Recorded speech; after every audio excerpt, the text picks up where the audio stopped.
उपमा, रूपक और उत्प्रेक्षा इन अलंकारों में क्या अंतर है? अक्सर विद्यार्थी इन अलंकारों में अंतर करने में उन्हें मुश्किल होती है। किसी भी उदाहरण को देखकर वे यह निश्चय नहीं कर पाते कि यह उपमा अलंकार है, रूपक अलंकार है या उत्प्रेक्षा अलंकार, क्योंकि इन तीनों ही अलंकारों में बहुत बारीक अंतर है, जिसको हम यहाँ आज समझेंगे। उपमा अलंकार वह होता है जहाँ दो वस्तुओं की तुलना की जाती है, दो व्यक्तियों की या दो वस्तुओं की तुलना की जाती है, वहाँ उपमा अलंकार होता है। और इसके चार अंग होते हैं: उपमेय, उपमान, साधारण धर्म और वाचक शब्द। कभी कभी इसमें तीन अंग होते हैं, कभी दो अंग होते हैं, और इसके आधार पर उसे पूर्णोपमा या लुप्तोपमा अलंकार कहा जाता है। लेकिन इसमें उपमेय और उपमान अलग अलग होते हैं और उनकी तुलना की जाती है। जहाँ पर भी इन दो व्यक्तियों या वस्तुओं की उपमेय और उपमान की तुलना की जाती है, वहाँ पर उपमा अलंकार होता है। और जहाँ पर एक वस्तु को दूसरी वस्तु का रूप दे दिया जाता है, यहाँ पर तुलना नहीं होती है, बल्कि एक वस्तु को दूसरी वस्तु का रूप दे दिया जाता है। उपमेय में और उपमान का आरोप कर दिया जाता है, या हम कहें कि उपमेय और उपमान को एक कर दिया जाता है, वहाँ रूपक अलंकार होता है। और इसी तरह से जहाँ एक वस्तु में दूसरे वस्तु की उपस्थिति की संभावना व्यक्त की जाती है या कल्पना की जाती है, कि एक वस्तु में किसी दूसरी वस्तु की कल्पना जब हम करते हैं और जनु जानो या मनु मानो जैसे शब्दों का इस्तेमाल करते हैं, तो वहाँ उत्प्रेक्षा अलंकार होता है। अब इसको हम एक ही उदाहरण से स्पष्ट रूप से समझ सकते हैं। एक उदाहरण है: सीता का मुख चंद्रमा के समान सुंदर है।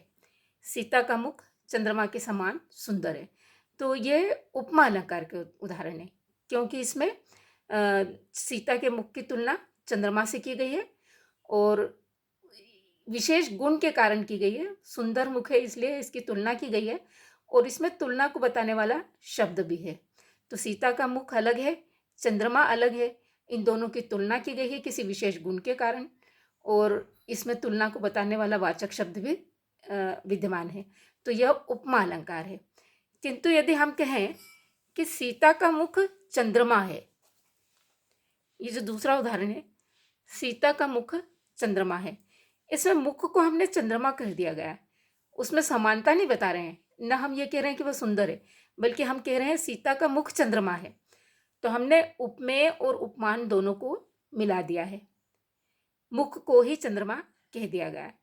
तो ये हो गया है रूपक अलंकार, जहाँ पर उपमेय और उपमान को मिला दिया गया है। इसमें समानता बताने वाला शब्द भी नहीं है और वह गुण भी नहीं है जिसके कारण समानता बता रहे हैं, बल्कि मुख को ही चंद्रमा कह दिया गया है। इसी तरह से यदि हम कहें कि सीता का मुख मानो चंद्रमा है, अब यहाँ पर हमने ऐसा मान लिया है कि सीता का मुख चंद्रमा है, ऐसा मान रहे हैं, ऐसा है या नहीं है इसके बारे में हम निश्चित नहीं है। ऐसी संभावना है कि सीता का मुख मानो चंद्रमा है, यह केवल संभावना है। हम ये नहीं कह रहे हैं कि सीता का मुख चंद्रमा है, बल्कि हम ये मानते हैं सीता का मुख मानो चंद्रमा है, मतलब हम संभावना व्यक्त कर रहे हैं कि सीता का मुख चंद्रमा है। तो इस पंक्ति से हमें पता चलता है कि जहाँ पर दोनों की तुलना की जाती है वहाँ उपमा अलंकार होता है, जहाँ उसका साधारण धर्म और वाचक शब्द भी है, और दोनों अलग अलग हैं, उपमेय और उपमान अलग अलग हैं, वहाँ उपमा है। जहाँ उपमेय और उपमान को, उपमेय में उपमान का आरोप कर दिया गया है, दोनों को मिला लिया गया है, वहाँ पर रूपक अलंकार है। और जहाँ पर ऐसा मान लिया जाता है कि उपमेय ही उपमान है ना, ऐसा मान लिया गया है, ऐसा निश्चित नहीं है बल्कि ऐसा मान लिया गया है, वहाँ पर उत्प्रेक्षा अलंकार है। तो इस एक उदाहरण से हमें स्पष्ट हो जाता है कि इन तीनों अलंकारों में क्या अंतर है।